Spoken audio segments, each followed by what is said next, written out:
Shot in 4K ultra high definition. Your number one source for local news. WRAL News. Coverage you can count on.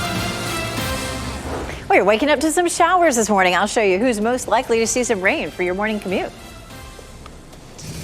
Students at App State University in Boone will return to class this morning for the first time since Helene brought major flooding to the area. The resource available for students as the town is still recovering from the storm. Also, investigators are working to keep the public safe from rival motorcycle gangs. The charges that'll be announced today for several members of the Hells Angels motorcycle gang. And a popular holiday event is returning this year to Poland Park in Raleigh, when you can get your tickets for the Holiday Express before they run out.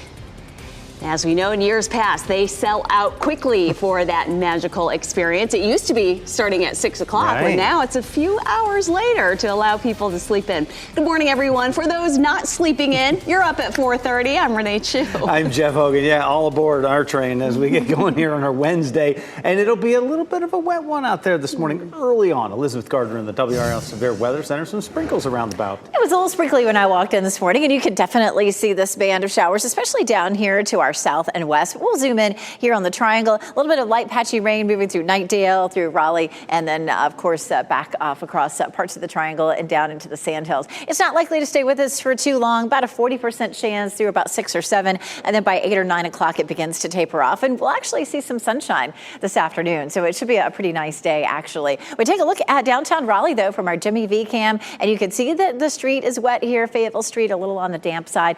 It's not going to be anything heavy today, but, you know, sometimes it doesn't take a whole lot of rain to cause problems. It is 50 degrees, so it's a little warmer than it was yesterday. Our dew point at 42, so that's still a fairly dry air mass for us. We take a look at temperatures, 45 in Roxborough, 52 Fayetteville. So again, running a little warmer than yesterday, a little closer to normal. So temperatures will be anywhere from mid 40s to around 50 this morning, and then it stays in the 50s this afternoon, even with some sunshine. That rain is associated with a front that's going to bring us some much cooler temperatures. As a matter of fact, parts of the viewing area have a frost advisory for tonight. We'll take a look at that coming up. But we have a 50% chance of this system developing here in the tropics. It continues to look like it's going to stay down in the Caribbean, but I'll show you the pattern that is likely to keep it to our south coming up.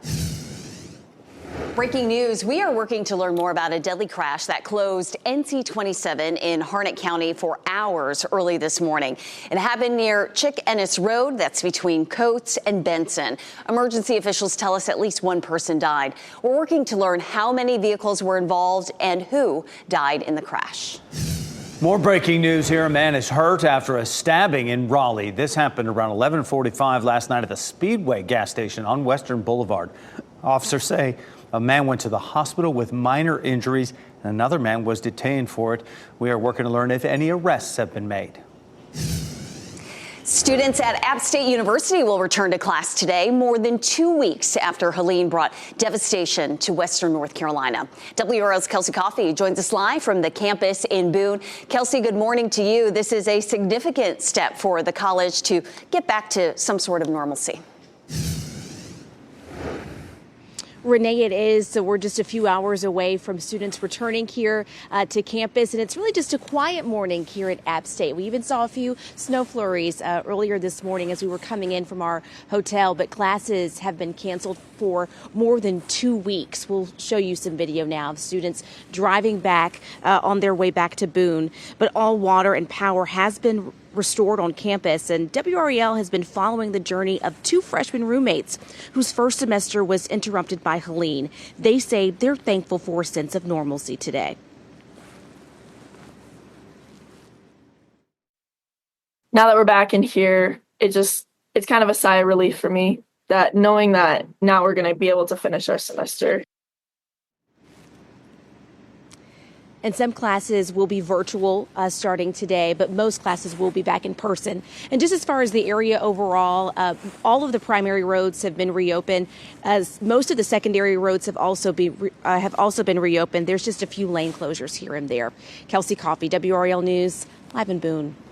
Also today, hundreds of Duke Energy employees and volunteers will be coming together to pack supply kits for people in western North Carolina.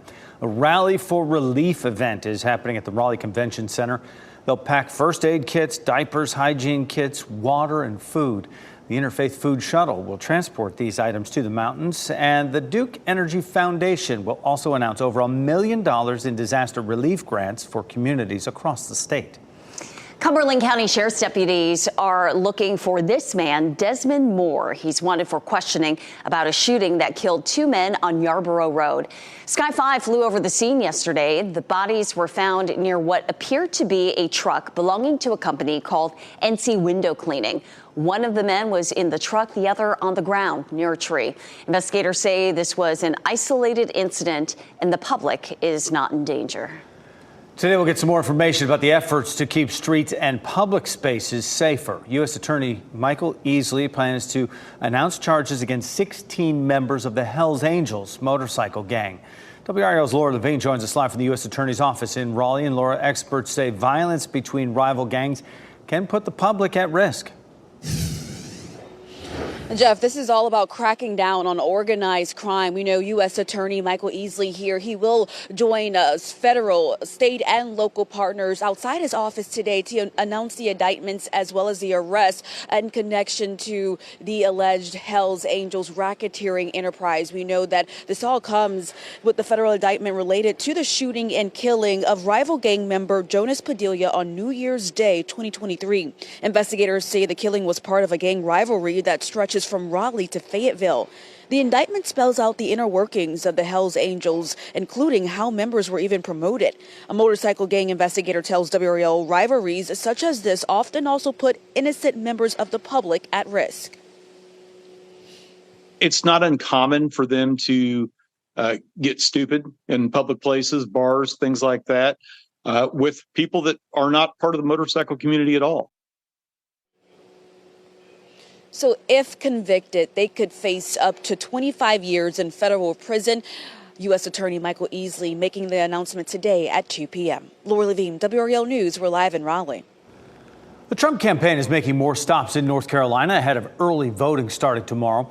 Former President Donald Trump's bus tour will make stops today in Burlington, Winston-Salem, and Mooresville. Trump's running mate, J.D. Vance, will also be in North Carolina today. He'll attend a rally in Wilmington. Tomorrow, the bus tour will make 4 stops, including Raleigh at the Wake County Speedway. And Monday, the former president will be in North Carolina to hold an event at the Concord Convention Center in Cabarrus County. Kamala Harris's running mate Tim Walz is visiting North Carolina this week. Tomorrow, he and former President Bill Clinton will visit with voters in Durham to encourage them to vote early. Then Walz will travel to Winston-Salem for a rally tomorrow night. This will be his 3rd visit to North Carolina since becoming the Democratic vice presidential nominee. Tonight, Vice President Kamala Harris will sit down for her first interview with Fox News. Harris's interview will air on Special Report with Bret Baier. It'll be Harris's first interview with a news outlet outside her ideological comfort zone. She's previously granted interviews to CNN and 60 Minutes, as well as The View and other venues. Most of them have come in the past 2 weeks in a shift from her decision earlier in the campaign to not talk as much with the media. Happening today, tickets to one of Raleigh's most popular holiday attractions go on sale in just a few hours. We're talking about the Holiday Express. Ticket sales get started at 9 o'clock this morning. They usually go pretty fast, so you want to maybe set a reminder on your phone for this. You can get them from the City of Raleigh's website. This year's Holiday Express will get started December 2nd. WRAL's proud sponsor of Holiday Express. A chance to see Santa. Family members of Lyle and Eric Menendez will hold a news conference today. The new evidence released by the Los Angeles District Attorney that could potentially lead to review of their life sentences for murder. Also, more artists are joining the lineup for the Concert for Carolina tribute event. How you can stream the concert even if you didn't grab a ticket. And here's a live look at Apex. Today, expected to be one of our coolest in 6 months. Meteorologist Elizabeth Gardner will tell us when and where patchy frost is expected to form.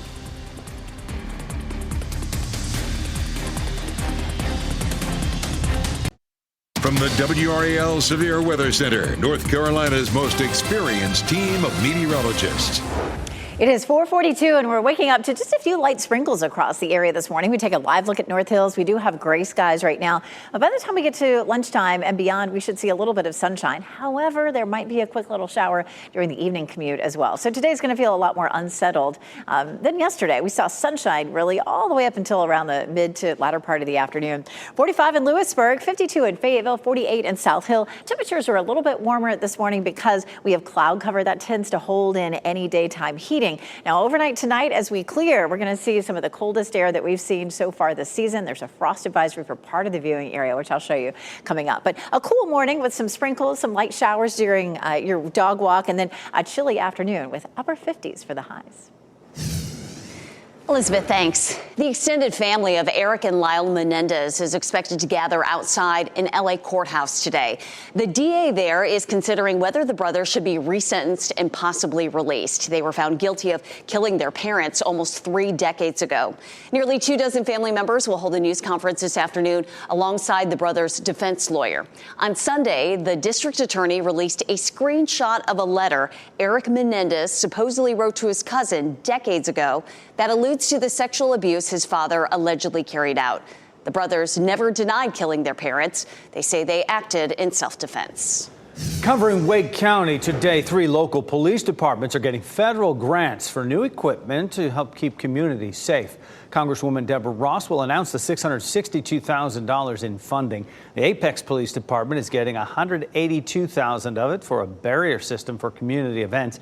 Knightdale PD gets $360,000 for replacement and upgrades of its cruisers. And Morrisville PD is getting $120,000 for upgrades to body cameras and in-car cameras. The announcement is happening at 10 this morning in Raleigh. The CDC says undercooked bear meat is to blame for an outbreak of parasitic infections in western North Carolina. The CDC says the bear meat was served at a gathering in Swain County last November. At least 10 people likely developed trichinosis. You can get it from eating undercooked wild game meat containing dormant roundworm larvae. The people who got sick had facial swelling, fevers, muscle aches and pains. A rule that would require elections officials in Georgia to hand count all votes is on pause. A judge ruled there are not enough protocols in place for hand counting all ballots. The rule pushed forward by the state election board would require officials to match the number of votes tallied by machines with a hand count. It has drawn bipartisan criticism. Early voting started in Georgia yesterday with a record 328,000 votes cast.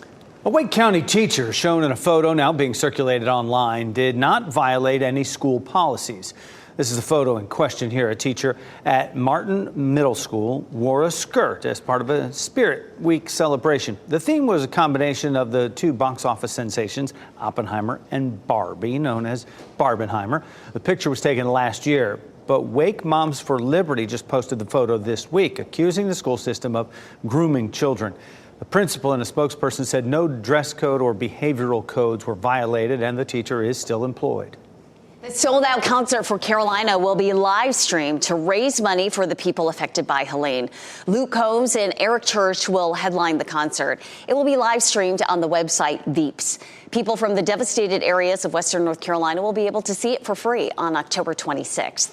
Another round of artists joined the lineup. Garner Scotty McCreery, the Avett Brothers, Chase Rice, and Parmalee. Giant pumpkins and watermelons are always a special part of the state fair, and 2 of those pumpkins weighed more than 2,000 pounds. The annual weigh-off was held yesterday in the North Carolina-only competition. The top NC-grown pumpkin weighed over 824 pounds. It was grown by Ernie Coley of Jefferson.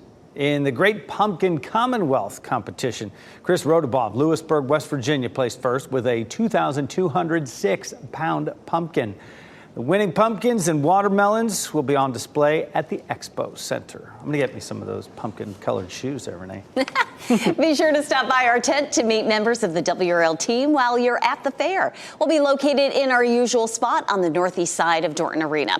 Chris Michaels and Keely Arthur will kick things off there tomorrow from 2 to 3 p.m. And on Friday, Jeff and I will be there 10:30 to 11:30, so say hello. And we'll be hoping for a little fair weather. Right now, we have some sprinkles across our area. Elizabeth Gardner in the WRAL Severe Weather Center, and the chill is in the air. It is, and this is associated with a front that's going to push in much colder air that we're going to feel overnight tonight and into the day tomorrow. So, yeah, it's definitely going to feel like fall, like the fair for sure. We do have some showers along and ahead of this front. A few sprinkles up along the I-95 corridor. A little light rain in the triangle, but the bulk of it's down here just to the south and southwest of Raleigh. So we'll zoom in here, and you can see from Sanford down toward Fayetteville, most of Harnett County back down towards Southern Pines, Moore County, seeing just a little bit of light rain. None of this is heavy. It's not going to cause any big problems for the morning commute, but in some places you may need your windshield wipers or maybe your umbrella for a little while, especially down to the south. At 6 a.m., things are pretty quiet in the triangle, but we're seeing rain in Goldsboro, Fayetteville,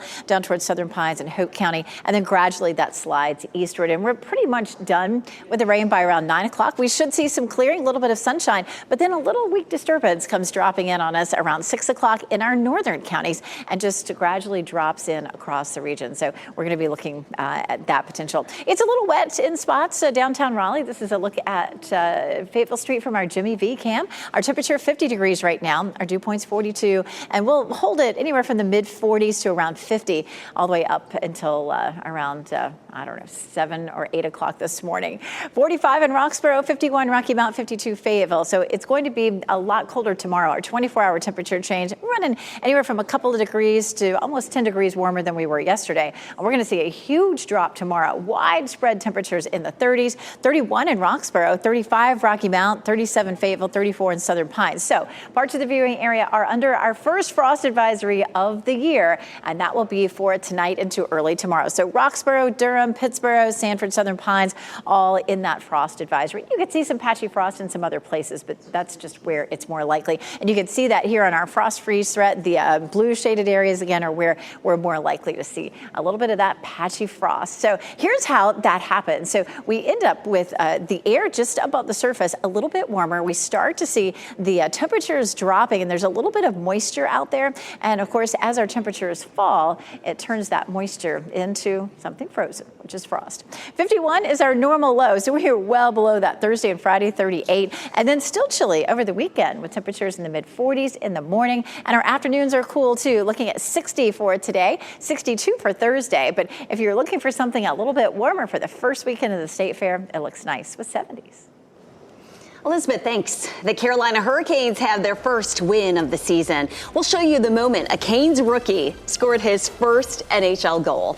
Plus, Nicholas Sparks has a new romance novel out. We'll tell you which North Carolina city that story takes place in this time.